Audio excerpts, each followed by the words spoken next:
Hello friends, how are you all? I am Valia and today I am going to discuss PYQs of November 2020.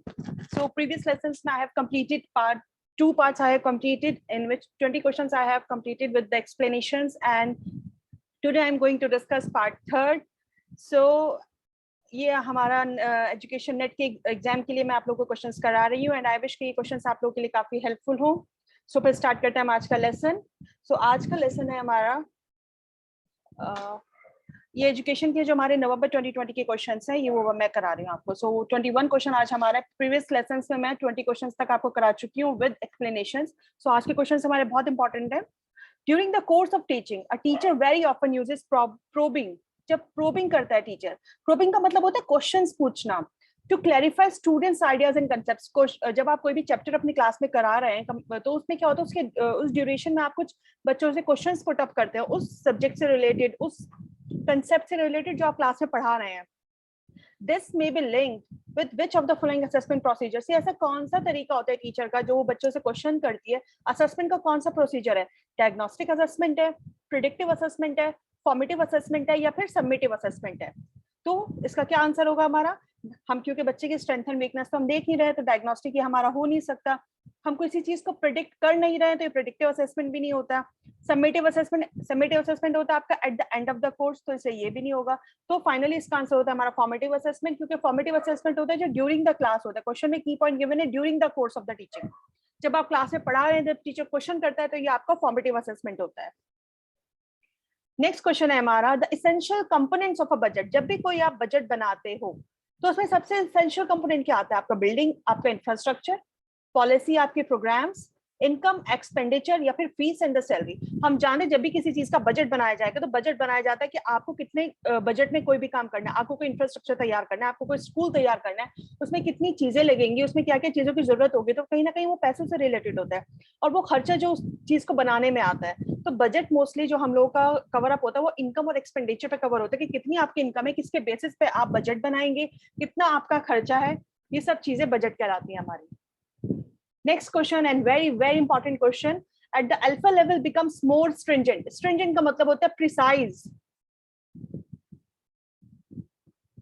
Precise goes from 0.05 to 0.1. The power of a statistical test decreases. क्योंकि a directional hypothesis leads to more power than a non-directional hypothesis. Question को assertion है, reason R वाला question है, statement 1 given है, statement 2 given है, हमें ये बताना है कि दोनों ट्रू है कि नहीं या फिर उनमें से कौन सी गलत और कौन सी सही है। तो जो हमारी अल्फा लेवल होती है, अल्फा लेवल पे जो हमारा ये 0.05 हमें पता होना चाहिए, 0.05 की वैल्यू होती है हमारी 1.96 और 0.01 की वैल्यू होती है हमारी 2.58 और 57 भी होती है। The power of a statistical test decreases होता है कि नहीं, ये आपको बताना है। तो ये मैंने आपके लिए एक अलग एक्सप्लेनेशन के साथ में लेकर आई हूँ। जब भी हमारी अल्फा लेवल डिक्रीज होगी, क्योंकि क्वेश्चन में चीज पूछी गई है, तो उसमें क्या प्रॉब्लम, उसमें क्या चांसेस होते हैं? उसमें चांसेस होते हैं कि उस टाइम पे हमारा टाइप 2 एरर का इंक्रीज होने का चांसेस होता है। टाइप 2 एरर क्या होती है? जिसके अंदर हम फॉल्स करते हैं और एक्सेप्ट करते हैं। इट मींस कि हमारे लिए नल हाइपोथेसिस को रिजेक्ट करना मुश्किल है इस ड्यूरेशन में। तो जो स्टैटिस्टिकल पावर होती है हमारी, जो पावर ऑफ हाइपोथेसिस टेस्ट होता है, वो प्रोबेबिलिटी होती है उसके अंदर the test correctly rejects the null hypothesis. जो हमारी स्टैटिस्टिकल पावर होती है, जो पावर ऑफ हाइपोथेसिस टेस्ट हम करते हैं, उसकी प्रोबेबिलिटी ही ये होती है कि हम इजीली नल हाइपोथेसिस को रिजेक्ट कर ले। क्योंकि अगर हमारी रिसर्च में हमारी नल हाइपोथेसिस रिजेक्ट नहीं होती और हमारी रिसर्च हाइपोथेसिस एक्सेप्ट नहीं होती, तो इसका मतलब हमारी रिसर्च सिग्निफिकेंट नहीं है, हमारी रिसर्च सही नहीं है। तो जो स्टैटिकल पावर होती है हमारी, उसकी जो प्रोबेबिलिटी होती है, उसका यही रीजन होता है कि वो रिजेक्ट कर पाए नल हाइपोथेसिस को।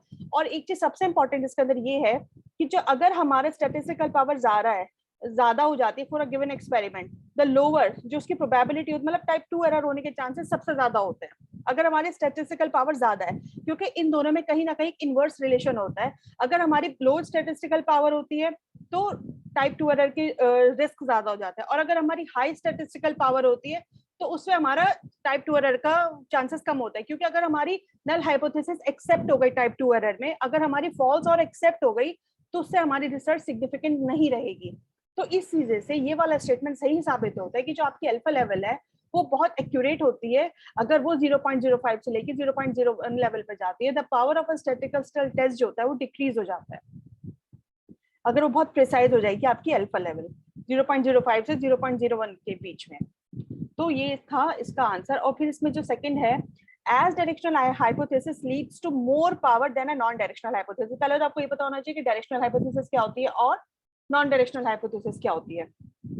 तो जो हमारी डायरेक्शनल हाइपोथेसिस और नॉन डायरेक्शनल हाइपोथेसिस क्या होती है, अ टू टेल्ड और नॉन डायरेक्शनल हाइपोथेसिस प्रिडिक्ट करती है इंडिपेंडेंट वेरिएबल का डिपेंडेंट वेरिएबल के ऊपर क्या इफेक्ट है, और डायरेक्शन जो होता है इफेक्ट का वो स्पेसिफाई नहीं होता, क्योंकि नॉन डायरेक्शनल हाइपोथेसिस है, इसमें कोई डायरेक्शन स्पेसिफाई नहीं होता। लेकिन जो हमारी डायरेक्शनल हाइपोथेसिस होती है उसका भी इफेक्ट हम चेक करते हैं इंडिपेंडेंट वेरिएबल का डिपेंडेंट वेरिएबल पर, लेकिन ये हमें पता होता है कि डायरेक्शन क्या है, डायरेक्शन स्पेसिफिक डायरेक्शन होती है। अब जैसे नॉन डायरेक्शनल हाइपोथेसिस का एग्जांपल क्या होगा कि there is a difference in vocab between males and the females in some numbers. काफी हद तक अगर आपको एग्जांपल लेते हैं तो उसमें अगर आप ये देख रहे हैं कि जो मेल्स और फीमेल्स है उनकी वोकैब जो होती है उसमें कहीं ना कहीं कुछ ना कुछ डिफरेंस है, लेकिन यहाँ पे आपको कोई रिजल्ट निकल के नहीं आया। जब हम डायरेक्शनल हाइपोथेसिस लगाते हैं तब हम क्या देखते हैं, हमारे पास रिजल्ट आता है, एक स्पेसिफिक डायरेक्शन आता है कि आपने हाइपोथेसिस लगाई किस डायरेक्शन में। Females have a better vocab than the males. यहाँ पे आपको बिल्कुल क्लियर ये चीज पता है कि जो फीमेल्स हैं उनकी बेटर वोकैब है मेल से, जबकि जो हमारी नॉन डायरेक्शनल हाइपोथेसिस है वहां हम ये कुछ नहीं अंदाजा लगा पा रहे थे, कोई चीज स्पेसिफिक नहीं थी। तो इसलिए हमारी जो इसकी दोनों स्टेटमेंट्स हैं वो दोनों स्टेटमेंट सही है, तो इसलिए हमारा जो इसका आंसर हो जाएगा वो ट्रू हो जाएगा। नेक्स्ट है हमारा, which of the following have been subsumed in Samagra Shiksha. समग्र शिक्षा में कौन कौन सा आए थे, सर्व शिक्षा अभियान या रमसा आई थी, रूसा आई थी, राष्ट्रीय उच्चतर शिक्षा अभियान, सर्व शिक्षा अभियान, थी हमारी माध्यमिक शिक्षा अभियान और टीचर एजुकेशन, या फिर एसएसए, रमसा एंड टीचर एजुकेशन। तो आपको हमें पता होना चाहिए, इसका मैंने एक्सप्लेनेशन दिया। जो हमारी समग्र शिक्षा थी इसका रीजन ये था कि an overarching programme for the school education में सेक्टर एक्सटेंडिंग जो हमारा प्री स्कूल से लेके क्लास 12 तक था, कि उसको प्रिपेयर किया जाए किसी ब्रॉडर गोल के लिए कि आप इंप्रूव कर सके अपने स्कूल की इफेक्टिवनेस को, कि बच्चों को आप इक्वल अपॉर्चुनिटीज दें स्कूलिंग में, उनके जो अच्छे आउटकम निकल के आए सब बच्चों पे ध्यान दिया जाए, सब बच्चों को इक्वल अपॉर्चुनिटी गिवन हो, सब बच्चों को लर्निंग आउटकम अच्छे निकल के आए। इन सब चीजों को जो सबस्यूम किया था वो 3 स्कीम्स ने किया था, सिर्फ शिक्षा अभियान ने, राष्ट्रीय माध्यमिक शिक्षा अभियान और टीचर एजुकेशन ने। तो इसलिए ये मैंने चीजें बिल्कुल क्लियर कर दी ताकि आपको किसी भी तरह का कोई कंफ्यूजन ना हो।